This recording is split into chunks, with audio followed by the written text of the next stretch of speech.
My go live button. So let's wait for the stream to fire up all across the fruited plain of the internet before we go ahead and get started. It's a beautiful, beautiful Friday, and we got to make sure the tubes are connected before we jump into the meat and potatoes on the day. And we do have some business to attend to. I know. It's a long weekend, and we're all, hoping that we can sort of move along, but we've got business to attend to, and we're not done yet. So let's go ahead and get started, shall we? Hello, my friends, and welcome back to yet another episode of Watching the Watchers Live. My name is Robert Gouveia. I am a criminal defense attorney broadcasting from the Valley of the Sun, deep in downtown Phoenix, Arizona. And today we are talking about whistleblowers and being whistleblown. We have the name of the man who has information on the Biden crime family. You see a photograph of him right there. We're going to talk more about him. We've got 3 segments to dig into on this lovely Friday. Talking about the Biden whistleblower. He gave an interview over to CBS. Have a couple clips of that. Also have some background on what is going on with this. Remember, we've covered several different letters involving this guy, but Congress hasn't heard from him, as far as we know, in public. And we have questions about what he knows and what the government is doing now that he has come forward. So we've got clips from him when he was speaking with CBS. And we also have a letter from Jim Jordan. Jim Jordan sent a letter over to the IRS and to Merrick Garland, wanting to know what the retaliation was against that guy. Now that he's speaking out, why is the IRS removing him from different positions and different investigations? Remember, the whole team basically got sidelined as soon as he started speaking out. Then we've got some reaction. We have Democratic Representative Khana is pushing a narrative along with Senator Ron Wyden. There's been this interesting thing going on about this whistleblower. They're all playing cover up with it. So we'll go through that. Turns out they're kind of lying, and they got called out on Fox News, and Senator Ron Wyden has been called out by the Federalists. So we'll take a look at that. We also have a reaction from Kennedy, who's doing very well in the Democratic primary, which has been fun to watch. So we'll go through all of that in the first segment. Then we will turn our attention over to QAnon, because it turns out the FBI was investigating them. And we've talked about QAnon. Remember that the FBI issued a warning to lawmakers. I think this was in 2020 or 2021. So I want to recap that one.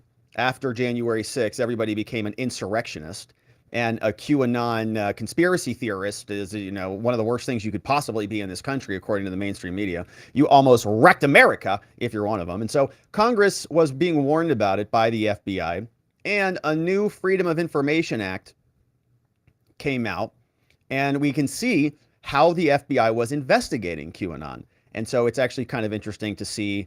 They get these messages. QAnon says he's a ex-government person, and we got to go investigate. He says he's got top secret classified details, and so on and so forth. And so the FBI got thrown into a tizzy over that. So we'll go through their documents and see what they were doing. And then lastly, we'll turn our attention over to China, because they are now activating their students. One of the foreign ministers from China posted a letter on the embassy, and the letter is quite aggressive, actually. It's telling Chinese students in America that blood is stronger than water. Okay, you are Chinese, you're in the United States, you may be separated by big oceans, but you are Chinese, which means your blood is thicker than water, and you should be aligned with us as we enter World War III. Now, there's about 370,000 students from China here in the United States. And we have another Kennedy clip talking about the farmland that China is buying up all over the country. We also have to turn our attention to the border, because the Chinese migrants, so-called, are coming across in record numbers. This video was clipped from somebody who was just recently there, and you can see them showing up with suitcases and stuff. Now, we also have a question about, why is this happening? Why is there a sudden influx of Chinese migrants coming into the United States through the southern border? It's almost like they're getting a memo or something to come, It's not a short trip, by the way. to get here from China. Got to cross a lot of water to do that. So, my friends, as you can see, we've got some business to attend to. And if you want to be a part of our amazing community and get access to some extra content, including our member-only morning streams and our Saturday shows, become a member. Join us at watchingthewatchers.locals.com. It's our members-only community. We do a lot of extra stuff there, and we'd love it if you joined us. It's a great way to connect with everybody and support our work. watchingthewatchers.locals.com. You can also become a member on YouTube, and if you become a member on YouTube or anywhere, don't forget to get access to our private Telegram group. The link is in the community tab. You'll see it. Now, before we get into this, we got to make sure we're properly fortified and nutrified as usual. And we all would like to lose those leftover pandemic pounds. Am I right? And how sick are you, though, of those ads for the weight loss pills, the fad diets, all that stuff? We've all been there. We've all done it. They don't work. But you know what does? Eating healthy servings, 5 of them, of fruits and vegetables every day. You do that, and the weight would probably just fall right off. But look, vegetables, I know it's a lot of work. They go bad in like 2 days. And, fruit, it's a ton of work too. But don't worry about all that. Just get yourself some Field of Greens at fieldofgreens.com, because Field of Greens is a science-backed formula with very specific fruits and vegetables that you're not going to find in any other product. You know that proper nutrition reboots your metabolism so you can burn calories faster and lose weight the healthier way. And Field of Greens is the only brand backed by a better health promise. Yes, you're going to look healthier and feel healthier fast, but the greater proof is going to come at your next checkup when your doctor looks at you and he makes this face. He's going to look at you and go, "My gosh, you've lost weight." Whatever you're doing, keep it up. And so go on over to fieldofgreens.com and don't forget to save 15% with code Robert. And if you don't want real organic superfood called Field of Greens, there's many other good products there, but don't forget to use code Robert when you check out. All right. And so now, my friends, let's get into the meat and potatoes. The serious business of the day.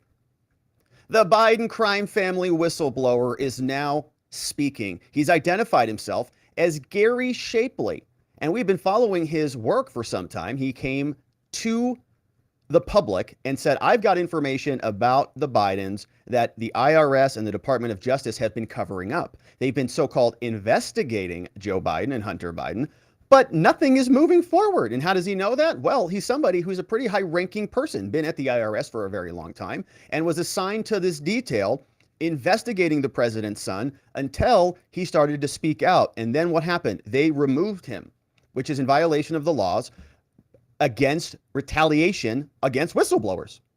And so we have some clips now from him because he is speaking. This was all intended to be done secretively to protect him, to protect his identity, to protect his family, to protect against other further retaliations. But now there is no choice because the DOJ and the IRS are not budging. Congress is demanding answers now that there has been retaliation. We'll see what he said. And we also want to ask ourselves what the Democrats say about all this, since they care so much about law and order. And nobody's above the law, they always tell us. As long as that's Donald Trump, their own president, they couldn't care less about. So we'll see all of that. But first, let's get some background on exactly what has been happening here. This comes over from the Epoch Times, and the Epoch Times have the details on exactly what's happening here. And they tell us that IRS whistleblowers in Hunter Biden's tax probe finally reveals his identity, confirming for us that the IRS slow-walked the investigation. An insider has been revealed. Gave us his name for the first time after filing previously an anonymous whistleblower disclosure about the agency's handling of Hunty. Attorney Mark Little, we've been reading his letters for some time. You may remember them. Here's what one of them looks like. A letter to Congress. This one sent previously, April 19th, 2023. And this was just the opening salvo in a much longer conversation. But they sent this to everybody. Ron Wyden, Jason Smith. We're going to hear about Ron Wyden and why he's a liar in a minute. Mike Crapo, Dick Durbin, Lindsey Graham, and Grassley, along with the Nadler, the Wadler, Jim Jordan got a copy, and many others. He said, I represent an IRS criminal supervisory special agent. Been working on a controversial subject since early 2020. He's made legally protected disclosures internally already at the IRS. And those disclosures are contradicting sworn testimony by a senior political appointee. Who was that we suspected? Merrick Garland. So he comes forward, he tells all of this to Congress. My client would like to share these with you since I gave them to the IRS and the DOJ, and they threw them in the shredder because they don't want to talk about it. So out of an abundance of caution regarding privacy laws, my client hasn't even given me the information. But now Congress apparently is not doing anything about it. So this guy had to come forward. In an interview with CBS that we'll watch a couple of clips from, the IRS whistleblower revealed himself to be Gary Shapley, a 14-year veteran of the agency. Identified himself as the agent, told CBS he was assigned to the investigation January of 2020. Couldn't identify the subject of the specifics because of secrecy laws around taxes. Now, nobody has directly named Hunter as the subject here, but others have come up with reports that name the president's son. And in December of 2020, Hunty did confirm that the U.S. Attorney's Office was investigating his taxes. So we do have some corroboration even from Hunter and his lawyers as well. He said at the time, I take this matter very seriously. So is that the same investigation that Gary Shapley was investigating? And if so, why was Gary Shapley removed? We'll take a look at some of these clips and see what he said on CBS. This is Gary Shapley discussing the Biden crime family. We turn now to a CBS News exclusive. For more than 3 years, the Department of Justice has been investigating the president's son, Hunter Biden, for possible tax crimes. Last fall, FBI sources told us they had sufficient evidence to bring charges. Why didn't CBS's they? Jim Axelrod spoke to the IRS agent who is blowing the whistle on what he says was preferential treatment in his first public interview. When I took control of this particular investigation, I immediately saw it, was way outside the norm of what I've experienced in the past. Gary Shapley is a supervisory special agent for the IRS, where he's worked for 14 years. In January 2020, he was assigned to what he calls a high-profile investigation. Who's the subject of the investigation? I can't confirm or deny that It's the Hunter. subject to this investigation. Why not? Because, part of the tax secrecy laws don't allow it. Shapley can't say it, but CBS News has learned the investigation was the probe of Hunter Biden by the Trump-appointed U.S. attorney in Delaware. Senior Biden administration officials have vowed to let it run its course without interference. It's not restricted in his investigation in any way. But CBS News has obtained this letter Shapley's lawyers sent to Congress Monday, alleging irregularities in DOJ's handling of the investigation. Shapley is seeking legal protections from Congress so he can share specifics of his allegations. There was multiple steps that were slow walked at the direction of the Department of Justice. Had you ever encountered that before? I have not, no. These deviations from normal process, and each and every time it seemed to always benefit the subject. Shapley says he decided to blow the whistle after a heated meeting last October with federal prosecutors. It was my red line meeting. It just got to that point where that switch was turned on, and I just couldn't silence my conscience anymore. Did you let prosecutors know you were unhappy? I don't think I can answer that. Hunter Biden has denied any wrongdoing. Like civil servants. The IRS agent told us he is a registered Republican. His whistleblowing is being assisted by an advocacy group with past ties to the GOP. But Shapley says this is not about politics. Why do you want to navigate these waters? I don't want to do any of this. I took an oath of office, and when I saw the egregiousness of some of these things, it no longer became a choice for me. It's not something that I want to do. It's something that I feel like I have to do. Okay, so we get some details on this whistleblower. I absolutely hate how CBS does these interviews. They cut him all over the place. I'd like to just hear the guy talk for, 5 minutes and just see what he says. But they clip this all a million different ways for whatever reason. But a little bit of information comes out of this that he felt pressured and couldn't take it anymore. There was a red line that was crossed, And once it became pertinent or apparent that prosecutors were not going to be investigating this, he had to go get counsel and raise his voice and now speak out. So maybe CBS will release the full conversation at some point, or they'll just, do this clip crap and, leave that at that. But the big takeaway is the fact that he has identified himself and that he is speaking out publicly. And now we get to ask him questions. And so hopefully he is going to be talking more about this, but to the people who matter in Congress, well, of course we matter, but the people who can do something about it, who can twist the arm of the subpoenas, using subpoenas of the other agencies in the executive branch to go and investigate this. So there were a couple other clips I think that I have. I don't know if it's the same type of stuff because this is very clippy, but let's watch. Shapley is seeking legal protections from Congress so he can share specifics of his allegations. There was multiple steps that were slow walked at the direction of the Department of Justice. Had you ever encountered that before? I have not, no. These deviations from normal process, and each and every time it seemed to always benefit the subject. Shapley says he decided to blow the whistle after a heated meeting last October with federal prosecutors. It was my red line meeting. It just got to that point where that switch was the egregiousness of some of these things. Yeah, so they just I pulled these clips from their Twitter, by the way, just so you know where I got them from. And they just clip and cut everything a million different ways. It's really tedious and annoying. We'd like to just see the full interview. My client wants to come forward to Congress. He's ready to be questioned about what he knows and what he experienced under the... And just so we're clear, I don't know why they do this, but why did they clip to this guy's face right here? Why do they do this? They're editing. It's so dumb. I don't know. Here it is. My client wants to come forward to Congress. He's ready to be questioned about what he knows and what he experienced under the proper legal protections.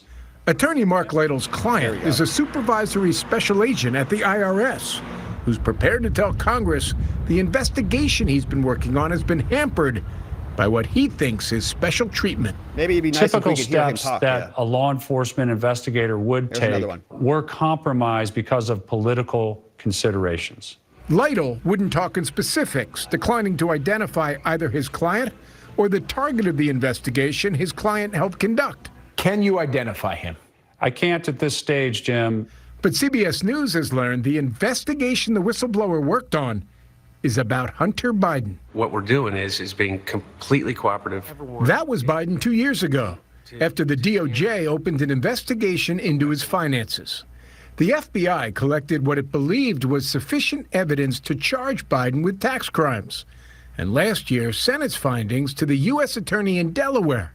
Since then, silence. Why can't your client talk to us directly at this point? There are laws that provide protection to whistleblowers, and he has to navigate that.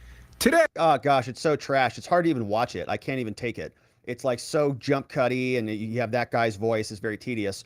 But the point is, they're out now communicating about it, and we'll just ignore the rest of CBS. I can't even believe anybody watches it. So to be clear, this is an important story. I have no idea why people go to CBS and go to these mainstream media places like this who are going to cut their statements up and splice them so that you're not even talking. They weren't even able to talk. They said something and they just cut to this guy talking. So we want to know what he actually has to say. We want to know what this lawyer says. So why don't they go on other shows and communicate with people who will put their full statements out in full? Gosh, idiots. All right, so this is one final clip. When I took control of this particular investigation, I immediately saw it, was way outside the norm of what. All right, so just forget it. All right, anyways, moving on. All right, I got to calm down here.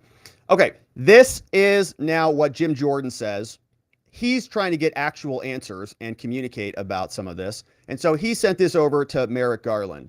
This is Congress of the United States, House of Representatives, Committee on the Judiciary, which is where Jim Jordan resides. Speaking from the House of Representatives over to the Honorable Merrick Garland, Attorney General, U.S. Department of Justice, says, hey, dear Attorney General Merrick Garland, the Committee on the Judiciary is conducting oversight of the Department of Justice, including serious allegations of whistleblower retaliation. Recently, the committee learned that the department requested the removal of an internal revenue service criminal supervisory special agent, the guy that we just heard from, who is also a whistleblower, and his, quote, entire investigative team got the boot from a very high-profile, controversial, ongoing investigation. The timing of the department's removal of the agent and the investigative team raises serious concerns, given that the investigation was the subject of the agent's protected whistleblower disclosure. He was whistleblowing on the thing he was investigating, and so you removed him from the thing that he's investigating, which just happens to implicate your boss. The committee will not tolerate the department's retaliatory conduct against this or any other whistleblower. And for a long time, we were asking ourselves, what is Congress going to do about it? They just sit around and do nothing. But yesterday on the show, we did talk about James Comer threatening Christopher Wray with contempt of Congress, and that got the phone to ring. They've got a meeting, I think, next week, whenever they're back from their vacation. Whistleblowers play an integral part in identifying and rooting out waste, fraud, and abuse, mismanagement, and corruption within federal agencies. Federal law protects whistleblowers from retaliation. So what are we doing? The department's alleged efforts to remove an IRS whistleblower from an ongoing investigation could be a retaliatory action prohibited under United States law. You're kidding. Removing the person who's blowing the whistle on an investigation involving the executive branch isn't a conflict of interest? Accordingly, to inform our ongoing oversight, we ask that you, we've got a typo here. We ask that, we're missing a word there. We ask that please provide the following documentation and information. All documents and communications referring or relating to the removal on or around May 15th of the criminal supervisory special agent. What did you say and why did you remove him? Jordan wants all documents and communications between or among the DOJ, the IRS, relating to the DOJ, and any investigations from May 1st, 2023 to present. And all documents about the DOJ U.S. Attorney's Office relating to the removal on May 15th of the IRS agent from the team and the team from the investigation. It says, please provide this information no later than June 8th. In addition, this letter serves as a formal preservation request. All of your existing records, all of your materials relating to the topics addressed in this letter should be saved. Construe this notice as an instruction to take reasonable steps to prevent the destruction, intentionally or negligently, of all documents and information about this. Congress is conducting an inquiry. All of your emails, all of your personal accounts, all of your text messages and phone messages and encryption software, we want to see it. The committee has jurisdiction over this. If you have any questions, give us a phone call. Thank you for your prompt attention to this matter. Sincerely, your friend, Jim Jordan. Judiciary Committee. Copied the Jerry Waddling Nadler.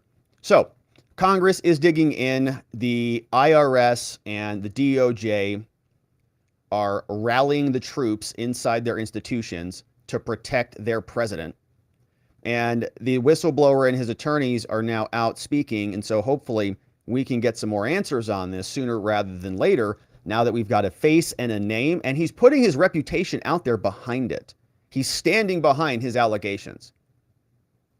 And so we want to know more. Now, what is Congress doing about this? Well, there's one narrative that is percolating around the Democrat sphere. This is Representative Khana, Democrat from California, also on the Oversight Committee. You may be familiar with that committee because it also has James Comer on it. And here, he is saying that that whistleblower named Gary is not cooperating with Congress. He's not going to appear in front of Congress. That the Senate wanted to see him and he declined because he's not credible or something. Well, he gets called out about that right here on TV. Our reporter at the Justice Department wants to make it very clear that Shapley's attorneys have said that it is not true that he has refused to speak before the Senate. He has offered, according to his attorneys. Yeah, Ro. Well, that's good. Maybe we're making some news here. I think that would be terrific if he speaks both. Well, where did to- you get the to information that he refused? Yeah. Is what I had heard from Where? people on Well, the Hill. that's a big statement to just hear secondhand, to say that he's refused to speak before the Senate, and we're hearing from his attorneys that he's willing to and has offered. Where'd that come from, Ro? Well, if he has that posture, good for him. My understanding was Why'd that he you say wanted to different? come to the House, not the Senate. But like I said, I have no issue with the whistleblower. I would always treat a whistleblower with respect, and I'm glad he's coming. I'm glad he would also go to the Senate. But the underlying issue is that I have full confidence that David Weiss is doing a diligent and fair job in his investigation. Yeah.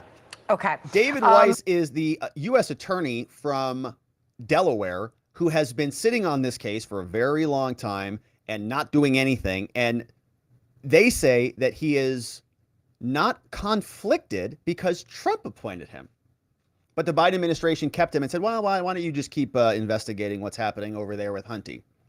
Nothing's happening. They don't want to appoint a special prosecutor. They're saying there's no conflict of interest there, even though there's mounds of evidence that Hunter was using Joe Biden. Hunter was the bag man for Joe. And Joe controls the executive branch, apparently, allegedly. Don't know whether he controls even his bowels at this point, but he is in control technically of the executive branch, which is what the DOJ resides under.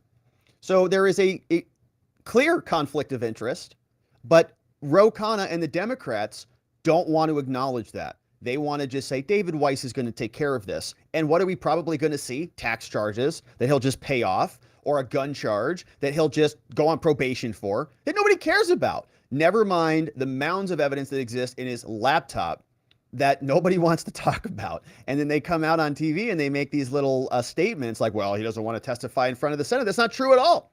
Why are you saying those things? Well, it's because they've got a narrative to push. In fact, the Federalist broke this down for us. And even this senator is lying. Emails show Ron Wyden's office lied about the IRS whistleblower, quote, backing out of a Senate meeting. So maybe Khana got the lie from Ron Wyden, who is in the Senate. Emails confirm that there was no agreement. And remember, Ron Wyden also got the letter that we read at the first opening of this segment. Emails confirm that there was no agreement between the Senate Finance Committee and the whistleblower, as Wyden's spokesman had told CNN. More, a spokesman for Ron Wyden, Democrat from Oregon, falsely claimed that the IRS whistleblower, quote, had backed out, liars, of an agreement to meet with the Senate Finance Committee. The whistleblower's lawyers reached out to the Federalist and actually talked to somebody who reports well. It's disappointing that Senator Wyden's staff is playing partisan games by releasing inaccurate information. The legal team representing the whistleblower told CBS. As emails show, our client didn't back out of anything because there was never anything to back out of. CNN also reported the Senate Finance Committee's claims, quoting Wyden's spokesman, Ryan Carey. He said the following: committee staff on both sides agreed with counsel to meet directly with the whistleblower next week. However, the whistleblower has since backed out of that agreement and declined an attempt to reschedule. These liars, man. Carey added that Chairman Wyden's staff stand ready to arrange a meeting on terms that comply with the laws to protect taxpayer data and ensure a fair and rigorous investigation. No, they don't. CNN later updated its article to include a detailed denial of the staffer's claim. They're trying to pre-butt the story. They're trying to water down and whittle away at this whistleblower's credibility, and they're using the full power of the Senate and all of their media acolytes to do it. This stuff is not a mistake. It's intentional. He backed out? No, he didn't. CNN updated the article later, after it was published, after it was read. Emails obtained by the Federalist between Shapley's lawyers and Wyden's staff confirm the whistleblower's version of the events. Oh, interesting. On Friday, May 19th, Mark Little, Shapley, Nixon, Peabody's lawyers arranged for a conference call between the whistleblower's legal team and Wyden's office to discuss the logistics for their clients to sit for a transcribed depo. The next email in the thread came from a Wyden staffer the day after Little and his co-counsel had dispatched their letter to the chairs, as well as others. In their May 22nd letter, the whistleblower's legal team summarized their version of what had transpired. They also noted they had informed the Senate staff that Shapley would testify before the House Ways and Means Committee today, May 26, on Friday, and reiterated their preference for a single joint interview or at a minimum an interview from the previous day. Unfortunately, the Finance Committee would not commit to a date consecutive to the House interview or any accommodations for our clients.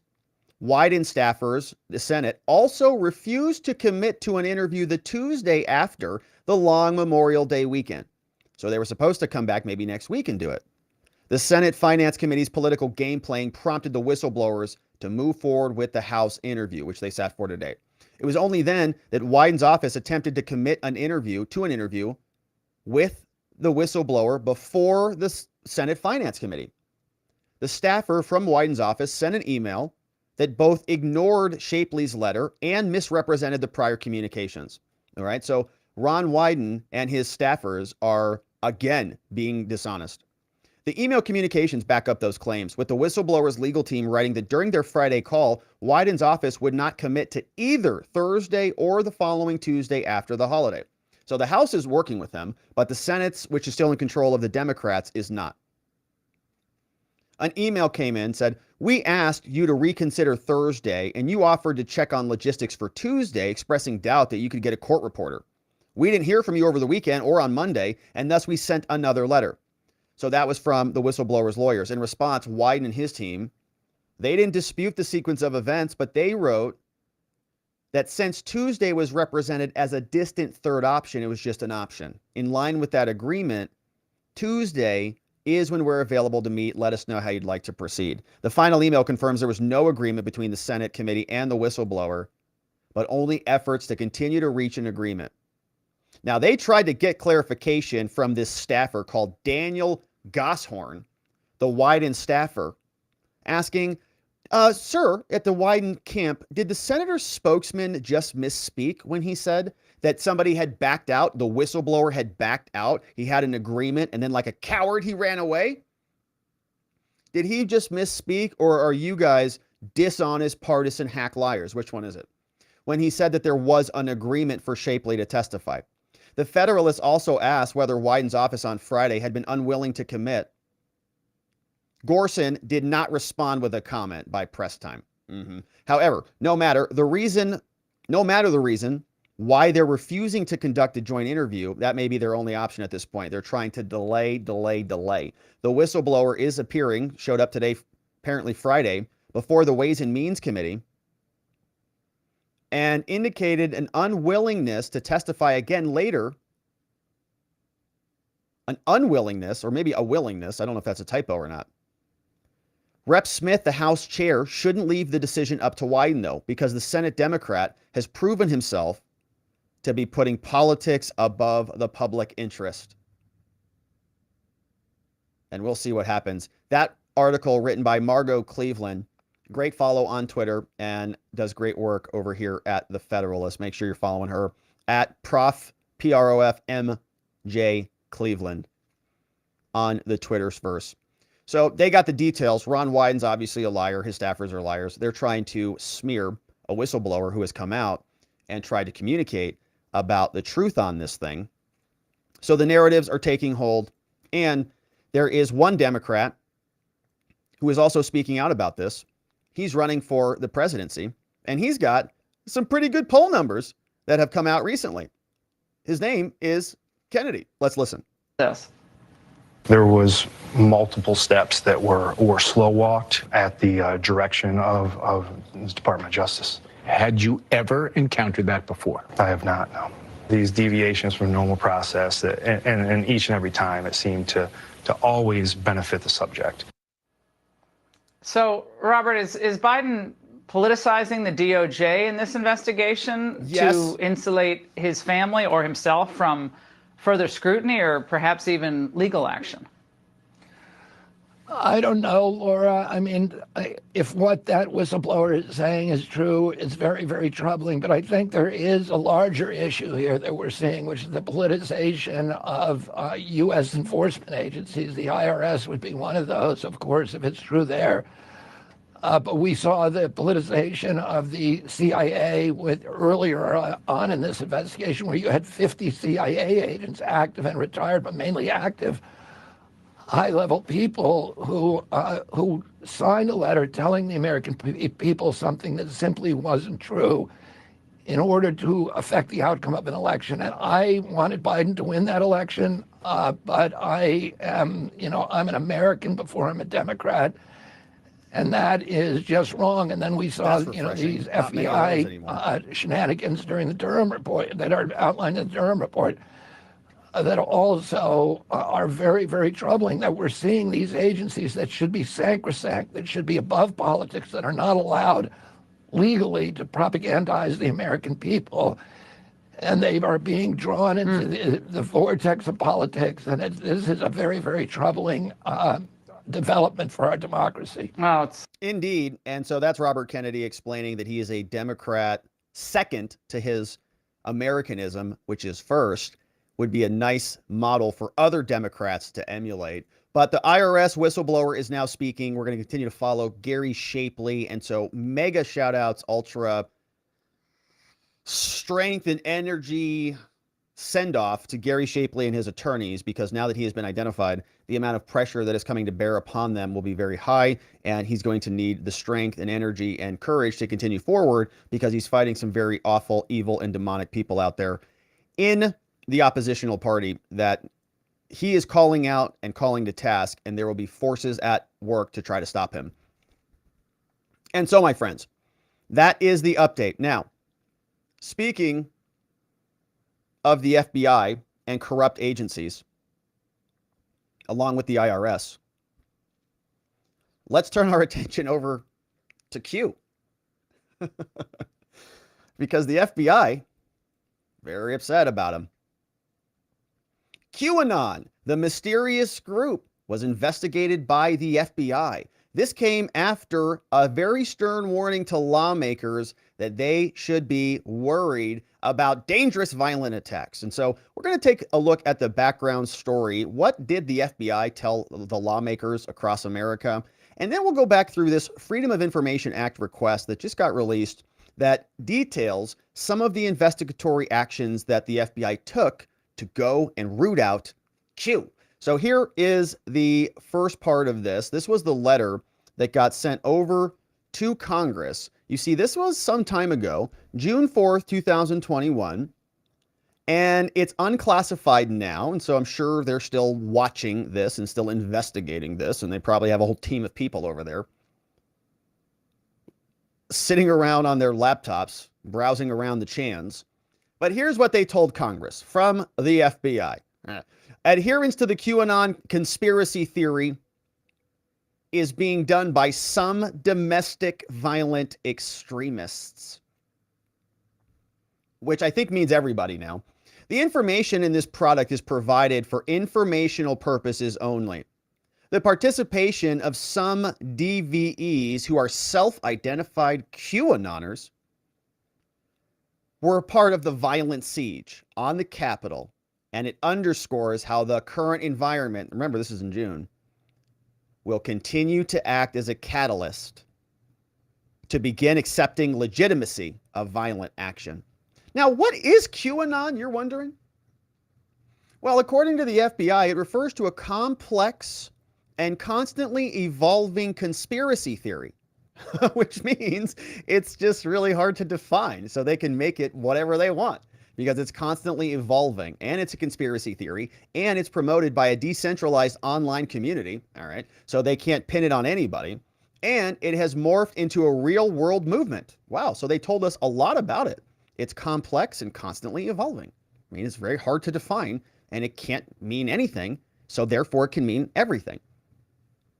Its foundational principle holds that a corrupt cabal of global elites and deep state actors run a Satan-worshipping international child sex trafficking ring. I mean, I think a lot of that's true. Isn't it? The heck was Jeffrey Epstein doing? Pretty sure that's all accurate. I don't know what the problem is here. And they engaged in plots to conduct a coup against a former president of the United States while he was in office. Oh, you mean like the FBI and the big tech companies? That sounds pretty right. I think we're right on the money. I don't know what's happening here. I think they wrote an article in Time magazine about it. A group of elites. Yeah, and you have people like Reid Hoffman, who is a billionaire, who went and founded groups to stop Donald Trump, who spent millions of dollars, who funds litigation from E. Jean Carroll that we all doubt is legitimate. We all saw that he went and visited Epstein Island after Epstein was convicted of all of this stuff. And that's just one example of many.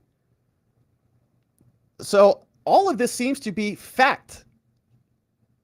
All right. These alleged crimes by members of the cabal will allegedly be punished by their mass military detention in Guantanamo Bay. Well, that sounds, I don't know about that. I don't know if that's going to happen or not. Doesn't sound like a bad solution, though. QAnon narratives are constantly expanding to include false information about current events. Again, I'm waiting for some, including alleged election frogs, the COVID-19 pandemic, the dangers of 5G technology, and then woven into a master narrative that's in control. The FBI has arrested more than 20 self-identified QAnon adherents who participated on January 6. All right. They were charged with violent entry and disorderly conduct. They grabbed their social media posts. They began sharing information. On January 7th, the FBI arrested another DVE and QAnon adherent, and so on. All right, so you get the point. This was prepared by the FBI. And in 2021, they said, we assessed that some DVE, domestic violent adherents of QAnon, likely will begin to believe that they no longer can trust the plan referenced in QAnon posts, and that they have an obligation to change from serving as digital soldiers towards engaging in the real world. And they're going to get out there and they're going to harm perceived members of the cabal, like Democrats. They're going to get out there and harm Democrats. Yeah, that's what's happening right now in the cities. QAnoners are attacking and pushing people onto subways on the cities. Exactly what's happening, right? Other QAnon adherents will likely disengage from the movement and so on. And so be prepared, Congress, for the QAnoners. All right. So that's what they sent back in 2021. And now this is a great FOIA that came out from this fella over at the Black Vault. Name is John Greenwald. Submitted this Freedom of Information Act request over from the Black Vault. And so shout out to John Greenwald and the Black Vault for digging this out for us to enjoy. This came from the FBI. Received May 18th or sent May 18th. The subject, QAnon. Here's what they say. Dear Mr. Greenwald, the FBI has completed its review of your FOIA request, and here is some of the documents we think are responsive. Some of the other materials you are not going to get. Sincerely, your friend, Joseph. They give us some details on how FOIAs are processed and what some of the redactions are. So if we see big blanked out things, one of the more common ones we see is redacted because B6, personnel, medical files, and B7s are going to be the records for law enforcement purposes. So they're going to redact some stuff out. They're just giving us the codes. This document came from the amazing people over at theblackvault.com. So make sure you're giving them your eyeballs and following them for putting this together at theblackvault.com. Now here's what we've got.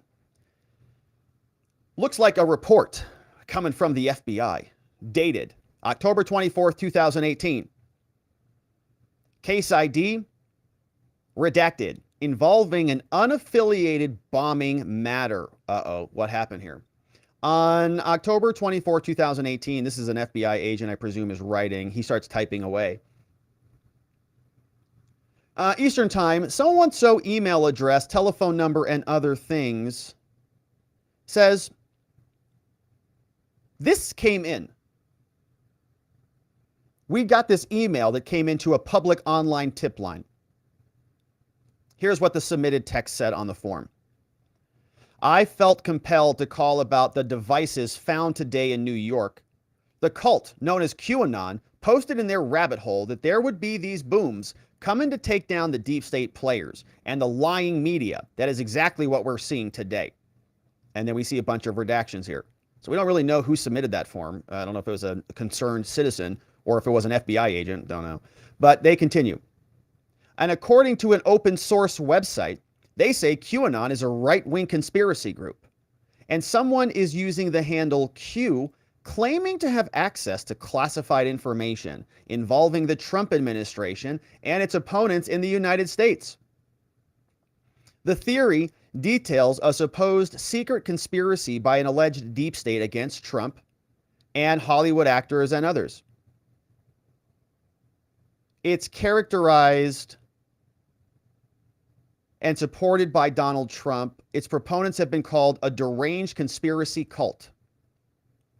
FBI continues. So-and-so lives in blank and promotes a group called QAnon. Don't know who they're talking about. They go and they interview this person. All of this is redacted. B6 and B7, as we mentioned. Personnel and law enforcement details. Can't see it. They tell us who he is, and he's just an avid follower of QAnon. Redacted. Nothing more on that one. Now here, we have another report. On August 2nd, 2018, FBI New York received information that QAnon, an unidentified internet figure, was asserting to be a high-level federal official with a security clearance, disseminating classified information on 4chan and 8chan. FBI says QAnon purports to be a highly placed federal official with a Q clearance and access to the president. QAnon purports that there is a conspiracy amongst various law enforcement agencies to overthrow the president. QAnon further states that many current and former members are involved in rings that are problematic. QAnon supporters have shown up to rallies wearing commercially available QAnon clothing. Some have posted pictures in various areas.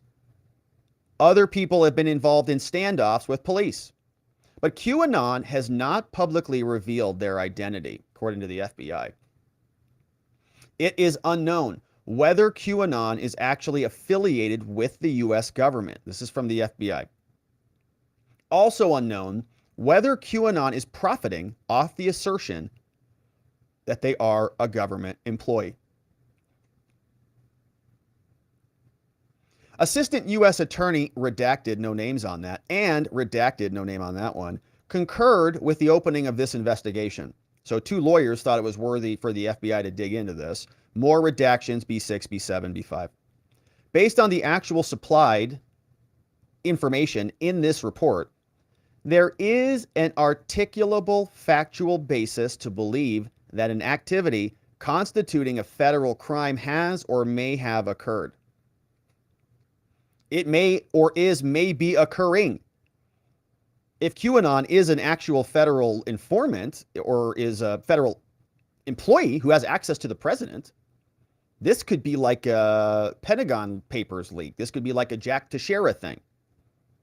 FBI's got to get involved, right? Or will or may occur, and the investigation may obtain information of intelligence relating to the activity or the involvement or the role of an individual, a group, an org. Therefore, it's requested that a preliminary investigation be approved. And our plan for a preliminary investigation is grand jury subpoenas, interviews, financial record reviews, employing other investigative methods as appropriate.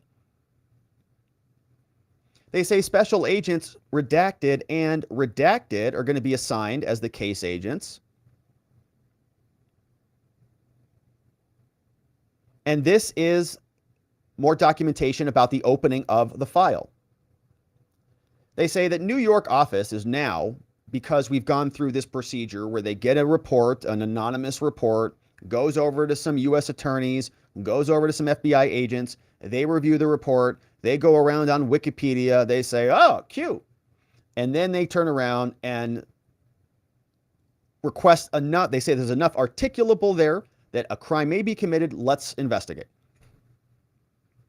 New York office is now opening a preliminary investigation into QAnon, an online persona purporting to be a high-placed public official.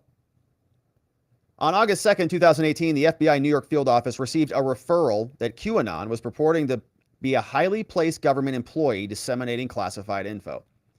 And so U.S. attorneys redacted and redacted concurred with the opening of this investigation to do the following redacted. The point of contact is this agent at this phone number. Now here's more of the report. Look at all these redactions. Woo! Don't you just hate it a lot? I do. On August 14, 2018, FBI New York received open source information. Don't know where that came from. That so-and-so, so-and-so, so-and-so redacted. Searches were conducted with open source resources like this, and the following information was obtained via those searches. Redacted, redacted, redacted, redacted, redacted, redacted. They got somebody, though. You see this? Who are they looking at? Oh, we got a social security number, redacted. Date of birth, redacted. Address and phone numbers. But the investigation is conducted in New York in person, and we get more details. FBI says that FBI New York attempted to identify the person behind the online persona QAnon by issuing a subpoena that is redacted. Can't see anything. Who is this person? They tell us that they had sufficient personnel and available resources. They completed the investigation. All techniques and methods have been completed or discontinued. The investigative leads did not come up. No leads came up. No evidence was collected during the investigation. And it's just being closed administratively. No criminal subject was identified after logical and reasonable preliminary investigation. U.S. Attorney so-and-so concurred with the closing. Nothing came of it. Now, the preliminary investigation was open on August 17th based on allegations that somebody's posing as a federal official and potentially profiting off their false impersonation. FBI has taken all logical steps warranted by the situation. FBI New York attempted to identify the person behind the persona by subpoenaing somebody redacted for B3, B5. FBI New York requesting to close the investigation. FBI New York will reopen the investigation should new actionable information be present. At this point, contact this other agent if you know more. That's opening up a subfile.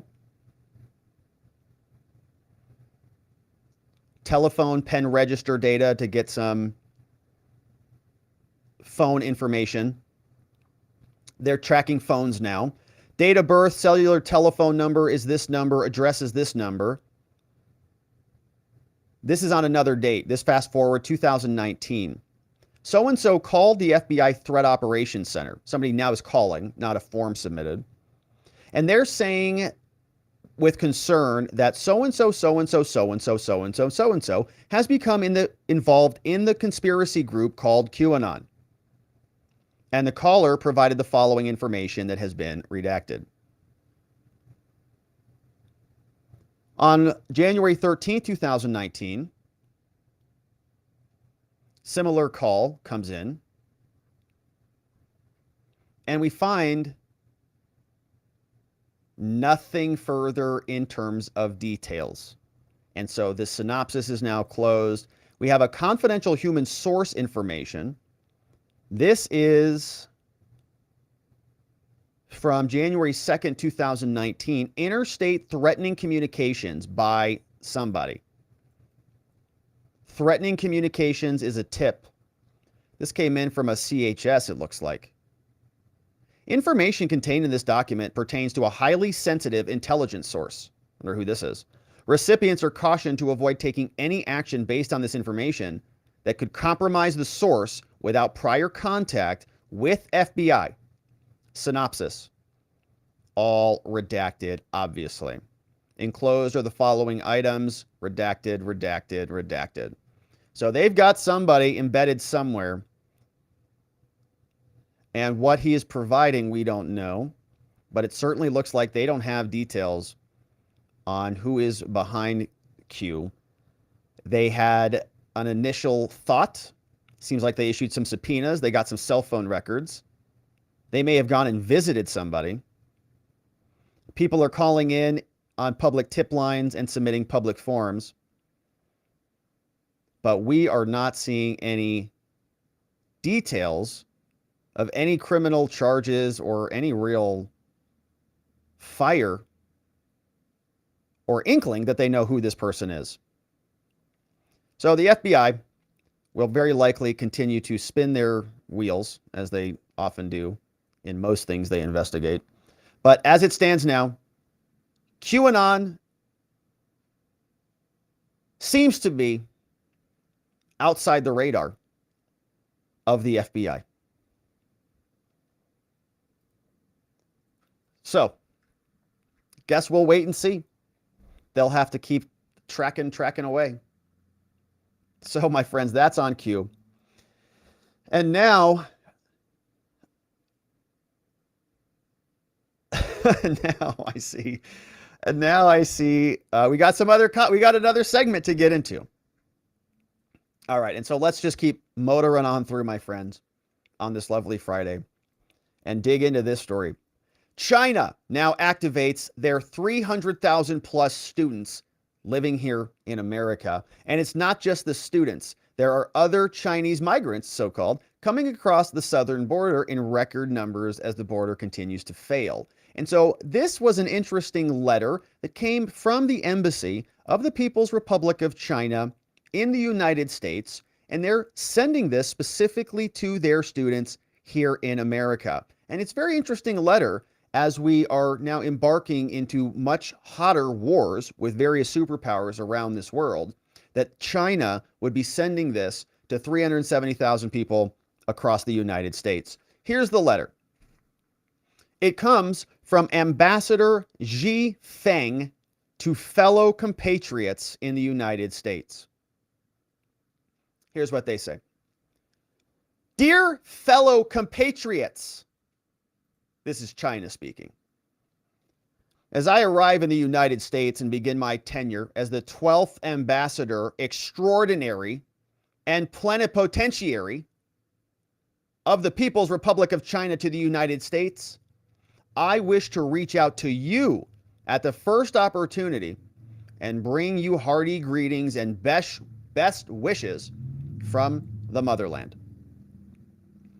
The well-being of each and every one of you is close to the heart of our motherland, just as you all follow her development with deep care. Back home, guided by the blueprint drawn at the 20th National Congress, the 1.4 billion plus Chinese people are rolling up their sleeves to advance high-quality development and high-standard opening up and pursue national rejuvenation through a Chinese path to modernization so that every Chinese can live with a better life. A China marching toward modernity is a boon to the Chinese people and to countries across the world. You are most welcome, speaking to the Chinese students here in the United States, to visit China, to experience the progress of the country, and to find opportunities there for self-fulfillment. The Chinese community in the United States is a bridge that connects the two countries, and you all have a stake in China-U.S. relations. Now, China-U.S. relations are experiencing serious difficulties.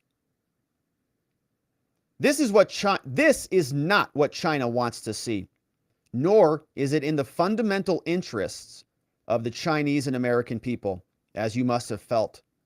China has a consistent and clear position on its relations with the U.S. We are committed to the three principles of mutual respect, unless you're flying balloons over us, peaceful coexistence, unless you're flooding our streets with fentanyl, and win-win cooperation, unless you're working with the Russians, to put forward by President Xi Jinping and we wish to work with the U.S. to explore the right way for the two countries to get along in a new era.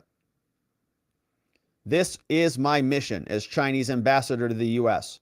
The journey ahead may be long and arduous, but perseverance will take one to the destination.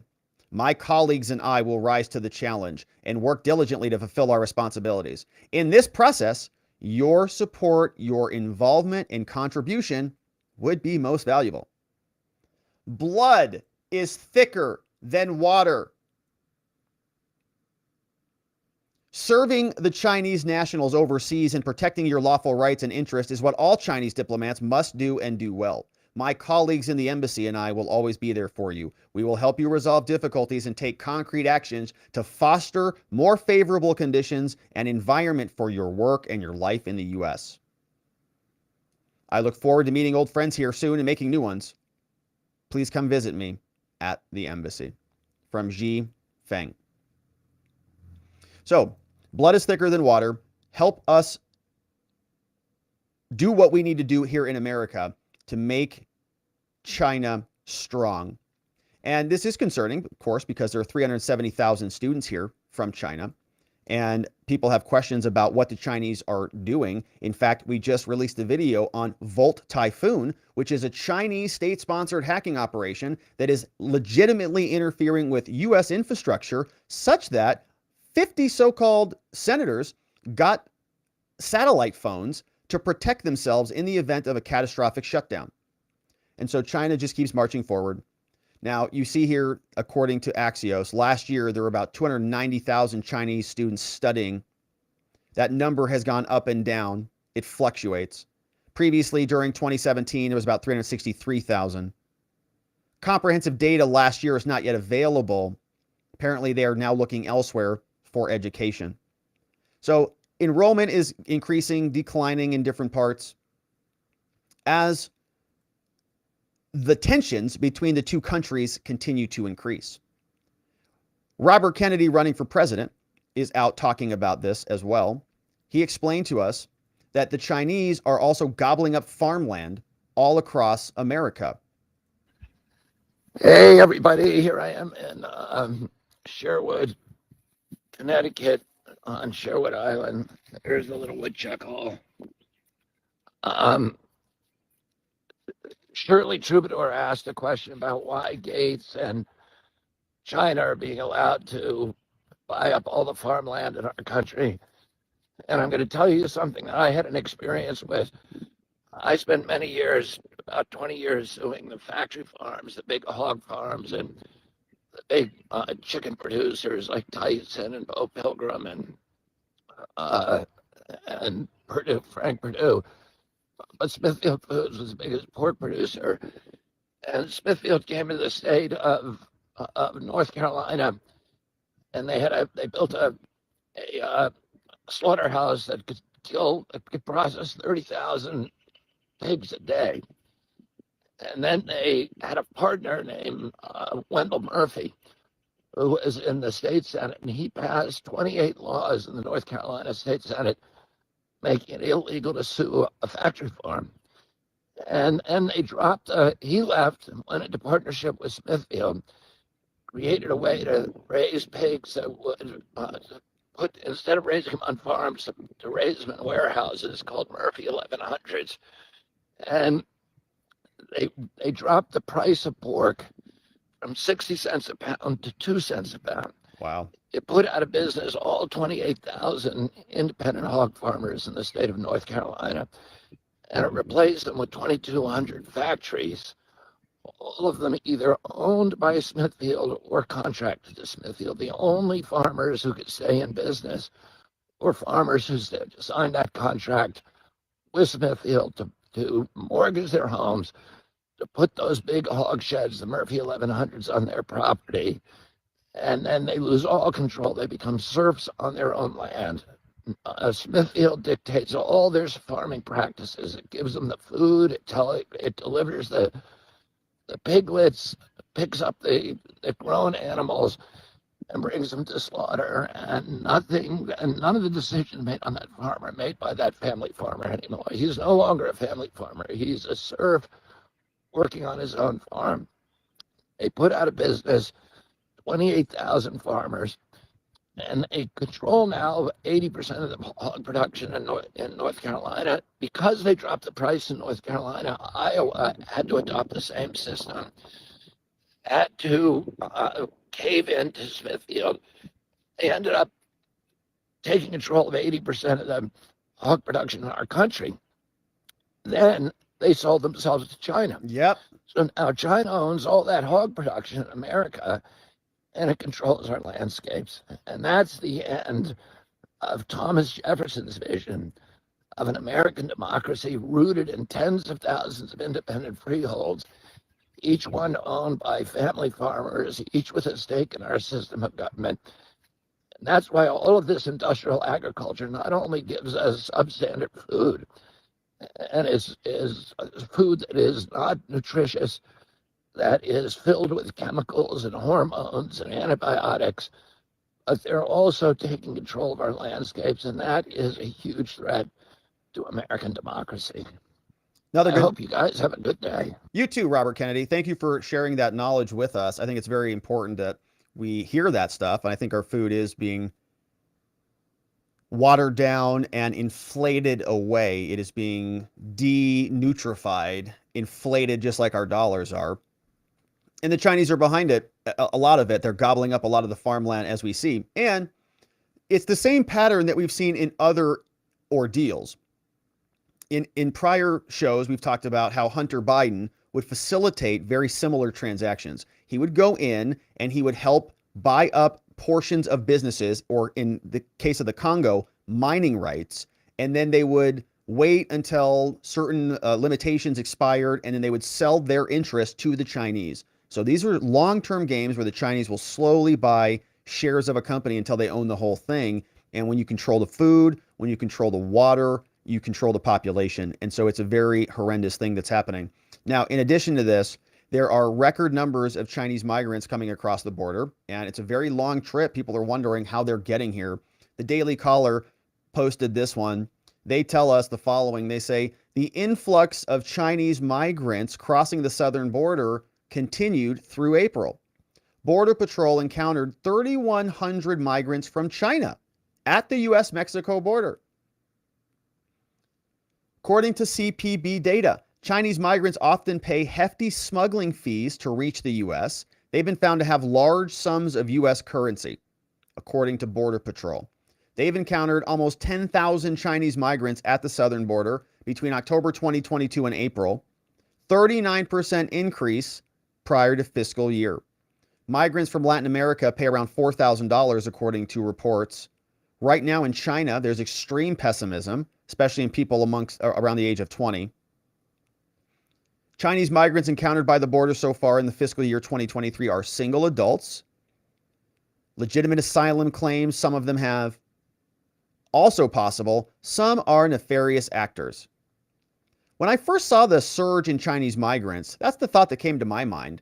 These are either Ministry of State security agents or they're Chinese military who are coming to this country to commit acts of sabotage. Border Patrol sent a memo to agency officials in March warning of the surge in Chinese migrants. Says Chinese national apprehensions will continue to rise across the southwest border. More Chinese nationals successfully reached the United States. Also detailed smuggling routes where Chinese migrants traveled to Istanbul. Then they got Mexican visas. Then they fly to Mexico City pretending to be couples. Then they split off to get to border towns. Migrants are fleeing China due to religious persecution against Christians, the document also said. They don't say much. They just say the Chinese left to escape communism. Chinese migrants pay smugglers $15,000 to $30,000 to make the journey. Cartels know they've got money and they're charging them accordingly. And so if you go down to the border, it's still, madness down there. This is a clip from Allie Bradley. Said she's in Arizona right now. She's a network correspondent from News Nation. Definitely worth a good follow at Allie Bradley TV. She's in Arizona, evidently. Says Arizona happening now. A group of about 100 migrants from several different countries, including China, crossed into Yuma this morning, and they're awaiting to be transported and processed by the Border Patrol. Yuma still experiencing more migrant encounters than it was in the last 2 years. Here's what it looks like. Right down in Yuma.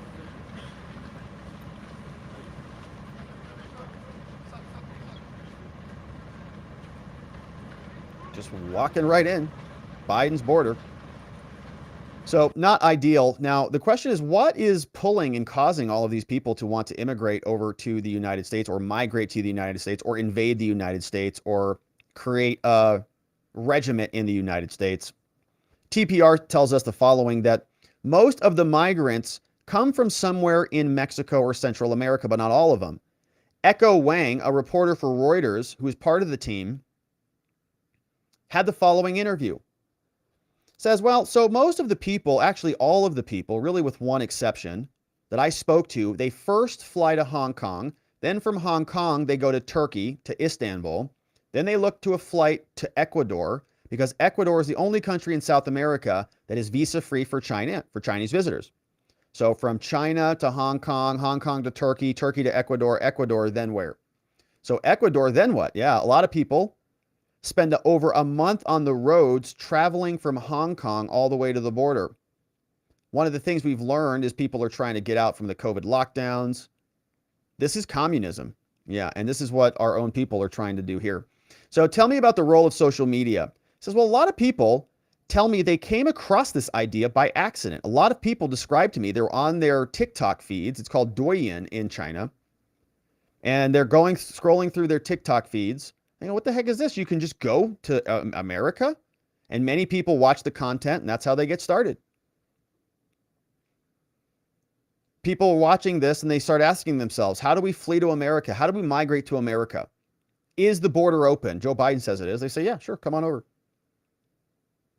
So people hop on in, they come across. The Biden administration is not doing anything really about much of anything, other than spending more money in wars with Ukraine and Russia and neglecting everything that's happening here in the United States. So China activates their students, and the southern border is as porous as can be. They're buying up the farmlands. Robert Kennedy's talking about it. We'll see if other people out there do. But that, my friends, is it for us on the day.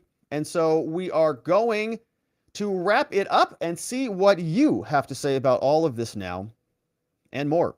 We covered China invading the southern border and taking over the farms. FBI is investigating Q.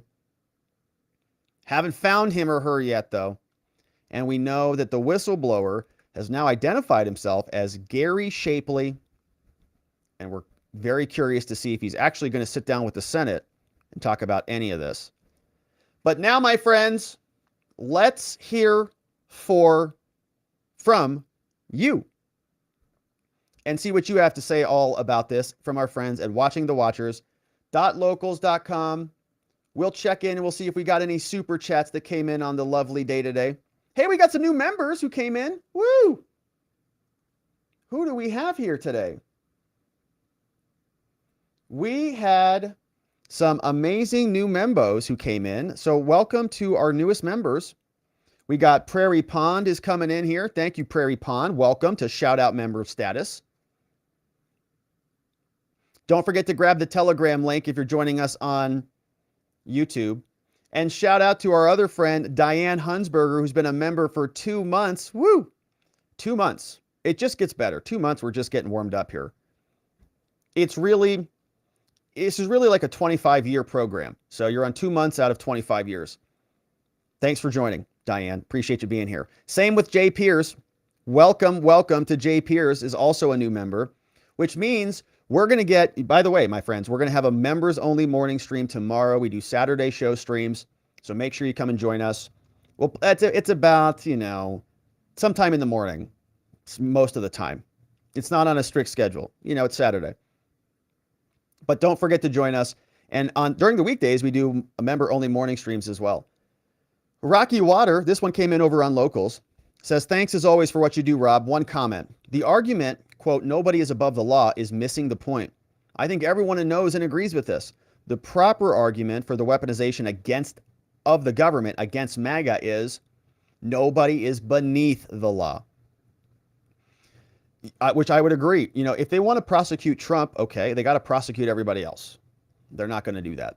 It's double standards. If they're going to prosecute the J6ers, okay, they should prosecute all of the Antifa people, all of the BLMers, everybody else who's doing similar conduct, insurrecting different Capitol buildings around the various states. They're not doing that. So equal standards. And people who are being prosecuted, I think, are not being afforded due process. They're not being afforded equal protections of the law. And so your point is very, very well taken. Thank you for sharing that. Rocky Water over on Locals. Chris is in the house. Hello, hello, Chris.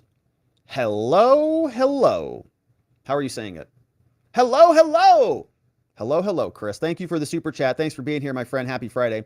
P-Dub Designs says, Beck says pressure VADA, the Virginia District Attorney, regarding charging Hunter with a crack DUI. Do we have evidence of that? Typically DUI statute of limitations are pretty short. Arizona misdemeanors are 1 year. You want to test the blood quickly and get those cases prosecuted quickly. I'd be curious if they have a statute of limitations problem on that. I would guess they do, which is where I think that would be fatal. But shout out to Glenn Beck for a good idea. I suggest also do the following. The following ad. Hunter video playing. If black plus convicted of a crack offense, you may have a civil rights claim for selective prosecution. Call your lawyer now. Oh, I see.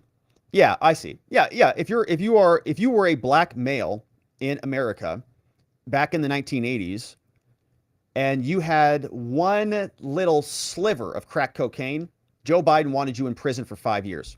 Like that. And people did go to prison for that.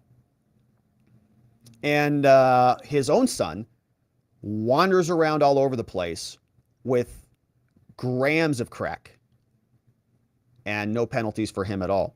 So I see what P-Dub is saying, and it wasn't just, by the way, African-American people, right? It was basically everybody. But all of the modern crime problems that we have, all of the complaints that you hear from the lefties about George Floyd and police violence and all the things, you know who's responsible for that? Joe Biden, not the Democrats, Joe Biden. Joe Biden in the 80s and 90s, responsible for the 84 crime bill, 86 crime bill, 88, I forget the years, there's so many of them. But the 3 strikes rules, the mandatory minimums, mandatory sentencing, that's all literally from Joe. And now he's going to come out here and tweet about George Floyd. Give me a break. 1994 crime bill, yeah. 1994, but there was a 1986 and a 1988 too, I think. Joe was he signed 3 major ones. And he actually bragged about that prior to this last election. So he put all sorts of black people in jail. Tens of thousands of them. And then and I was screaming about this during the 2020 election. I thought, what are they talking about? Joe Biden is literally, I called him the godfather of the modern crime system because it's literally him. Spuds is here, says there's going to be a shark feeding contest at Club Gitmo, which is not a violent event. It's actually a fun thing where all of the inmates get together and they throw fish at the sharks. It's like SeaWorld. It's like a SeaWorld adventure. It's not violent at all. We had Dolphin Fan is the man. Brought in 5 new membos. Thank you, Dolphin Fan.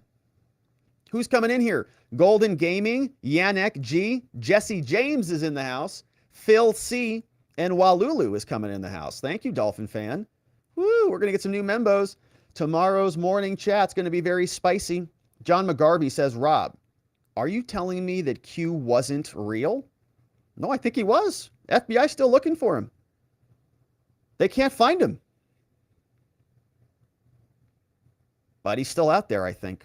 P-Dub says Cromer should have just done a FOIA request for the Biden CHS report. That would be funny. Yeah, well, we should do that maybe. See if we can get it. For the FD 1023 form, I think is P-Dub, is what you're saying on that one, which is a funny one. Who else do we have in the house? Patrick Parker says, we are zero cool. Isn't that from the movie Hackers? Zero cool hackers. Zero Cool. It is. It is. What a great movie. I missed that movie. Dade Murphy. That's right. Zero Cool. Good soundtrack, too, on that movie. We are Zero Cool. That's right, baby. We are cool. Zero Cool. All right, who else do we have in the house, in this beautiful house today? Where did we go? An acid burn. Oh, yeah, acid burn. That was Angelina Jolie, wasn't it? Yeah. Yeah, teenager Rob liked Angelina Jolie back during that Hackers movie. Definitely did. Yeah. I remember acid burn, all right.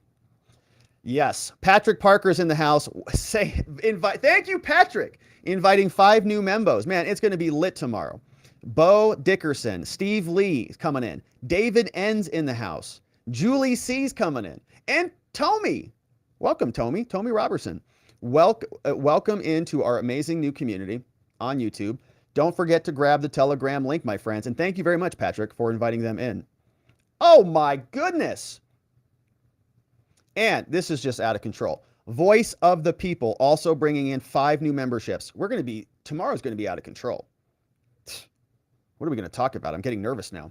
Robert Sutera is coming in. Rage is coming in. Richard T. Roland R. is coming. Welcome to Gamma 5. Amazing. And thank you to Voice of the People. And Voice of the People is always there for our morning chats, and we always appreciate that voice, always with the good questions and good input. And John McGarvey is bringing in 5 more on this lovely Friday. It's a Member Friday extravaganza, as you can see. Vicky O, Dark Insiders coming in. Jeff Pearson, Hev Mick, and Manuel Ferreira, all coming in courtesy of our friend John McGarvey. And thank you, John. Always so generous. And man, I'm just so grateful for everybody. Here, Rick Gregory also brought in Sarah Joy. Love that. Thank you, Rick, and welcome, Sarah, coming in. P-Dubs sent in another one. Says, my ad suggestion is simply to increase the lawfare attack vector. Turn up the heat like they do and inundate them. All right, let's go back to that. Yeah, I see what you're saying.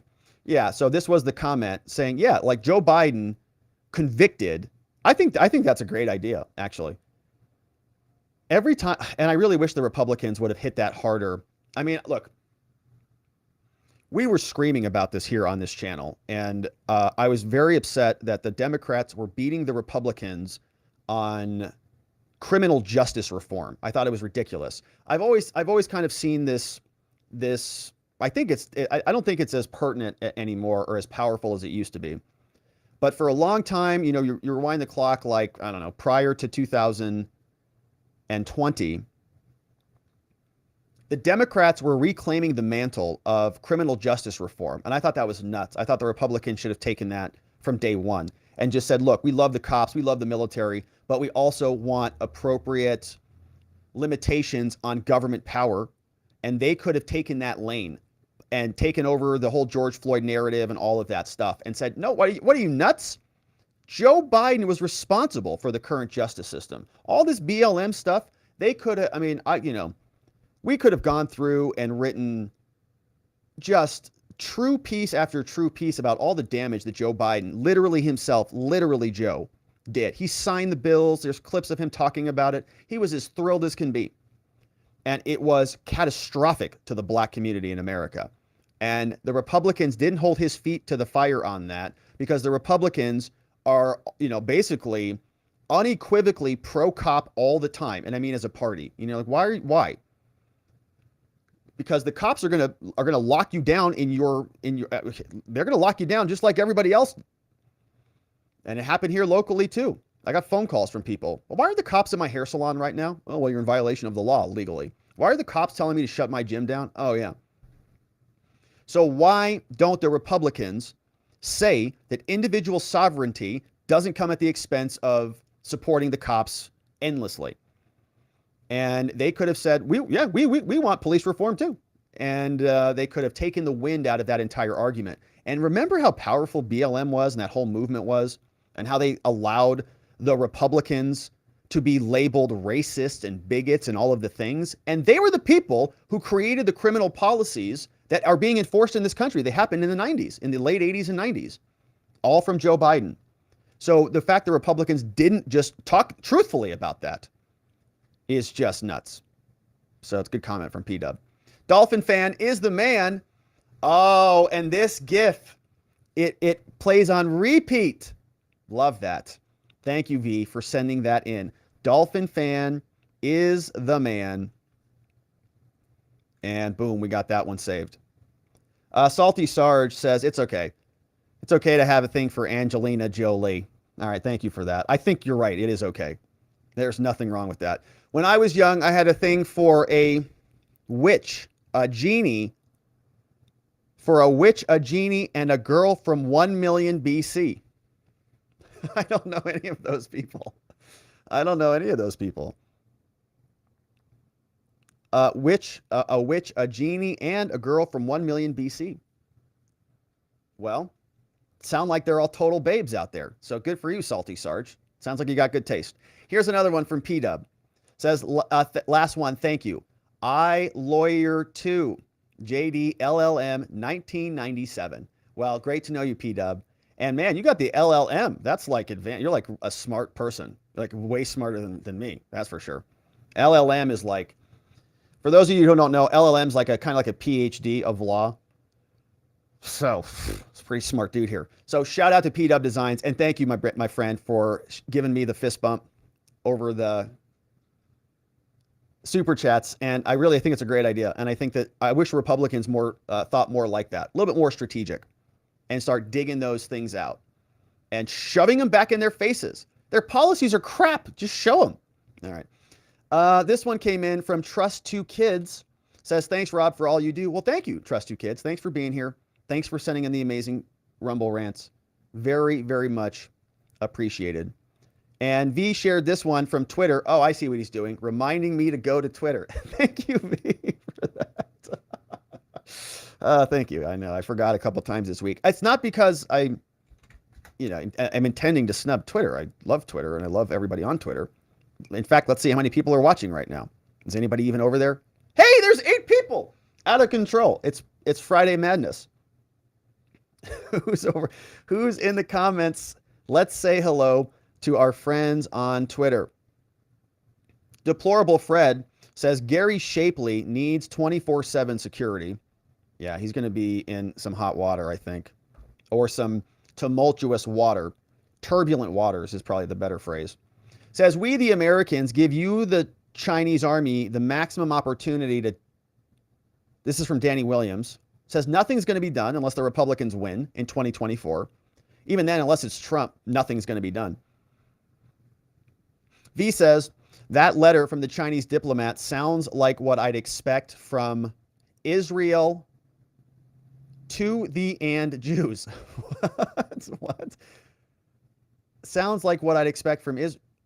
Oh, I see what you're saying, V. Well, I don't know. Well, but I don't think Israel is. Are they flying spy balloons over our country and invading the southern border? I think it's a little bit different context. Is the point?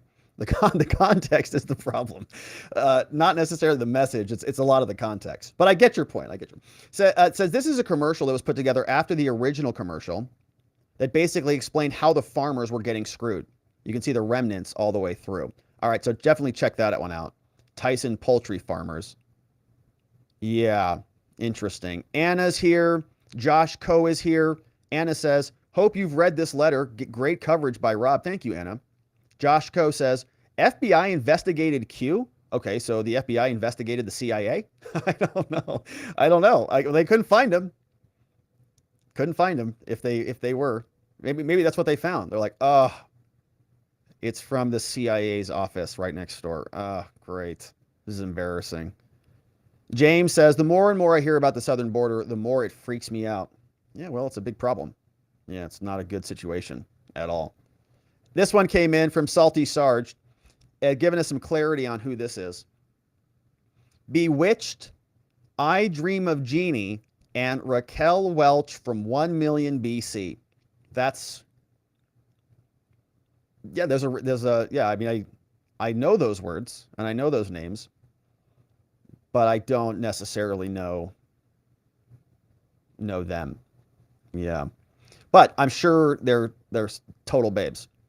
So, from the Salty Sarge, and we appreciate all of the amazing super chats that came in today. And so that, my friends, I think is it for us on the day. And we are going over to watchingthewatchers.locals.com, where we are going to have our after party. And if you're not already a member at watchingthewatchers.locals.com, you're missing out on an amazing community.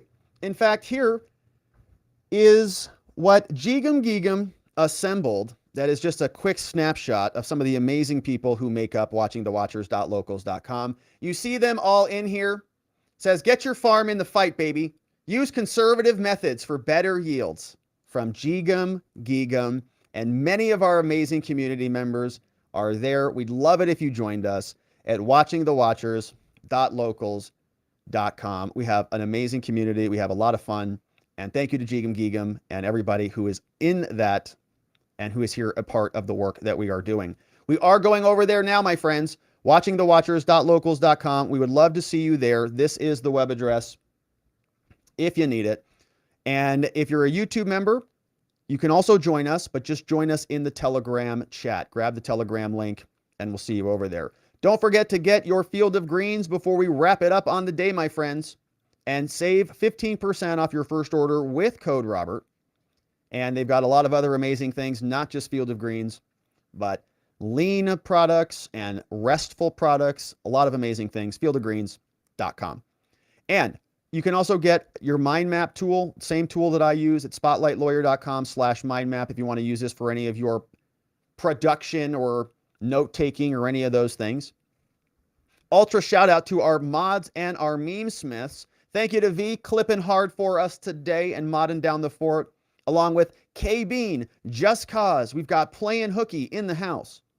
Ronnie Cole, Zulu, Beyond Geostars, Zach Nichols, John Allen, Janek 909, Dog Digger, and Donut Mind Me, all modding down the forts for us. Big shout outs to our friend Sleepy Dog Lee over on Twitter and our friend Geegum, who put together the amazing farm community photo. And we're very grateful for everybody who helps to make this show beautiful. And thank you, Geegum, for helping our community stay connected. And so that, my friends, is it for us on the day. Members, stick around. We're going to come back in about 60 seconds to say our final after party hellos. But my friends, we are going to be done here. If you're a member, we'll be back here tomorrow morning to do our Saturday show. But if not, we'll come back next week on Monday to do it all again. It's going to be a busy, busy week ahead. Of course, Monday is going to be Memorial Day. We are still planning on a show. However, we don't know what the news is going to have in store for us, but I'm sure it's going to be interesting and we'll talk about it. And so I hope to see you there so that together with your help, we can shine that big, beautiful spotlight of accountability and transparency down upon our system with the hope of finding justice. Make it a beautiful, beautiful weekend, my friends. Be sure to get outside, get some sunshine, get some fresh air, spend time with friends and family. Recharge those batteries because we've got a lot to get into next week and we're going to do it all again with your help. And I hope to see you here. Make it a great weekend, my friends. Until next time, be well. Bye-bye.